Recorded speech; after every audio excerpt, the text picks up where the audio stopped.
Magsasagawa naman ang Kamara ng investigasyon sa pag-atake dito sa Resorts World na kung saan namatay nga po ang 38 kabilang ng gunman. Sa Miyerkules, isasagawa ang pagdinig ng House Committee on Games and Amusement sa Conference Hall ng NAIA Terminal 3 na tawid lamang mula dito sa Resorts World.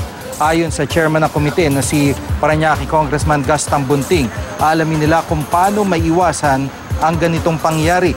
Si Speaker Pantaleon Alvarez, iginit namang act of terrorism ang nangyari dito sa Resorts World, mapa lone wolf man o membro ng terrorist organization ang gunman. Dati nang isinantabi ng PNP ang anggulo ng terorismo. Ang PNP Supervisory Office for Security and Investigation Agency nagsasagawa na rin ng investigasyon sa pag-atake dito sa Resorts World. Nakipagpulong ito sa Operations Manager at Security Personnel ng Security Agency ng Casino. Humingi ang PNP ng kopya ng security plan para sa Resorts World.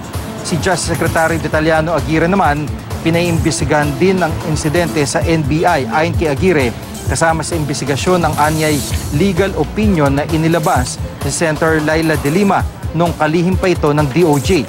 Sa legal opinion daw ni De Lima noong 2014, sinabi niyang hindi maaaring ang Bureau of Fire Protection ang magpatupad ng fire safety laws and regulations sa mga kasino gaya ng Resorts World. Ang Philippine Economic Zone Authority o PEZA raw ang dapat gumawa nito. Ayon pa kay Aguirre, katakataka ito, lalo't wala naman anyang kakayahan ng PEZA na magpatupad ng mga batas kaugnay ng fire safety. Sa ngayon, wala pang tugon si De Lima tungkol dito. Sinisikap pang kunin ng GMA News ang kanyang panig.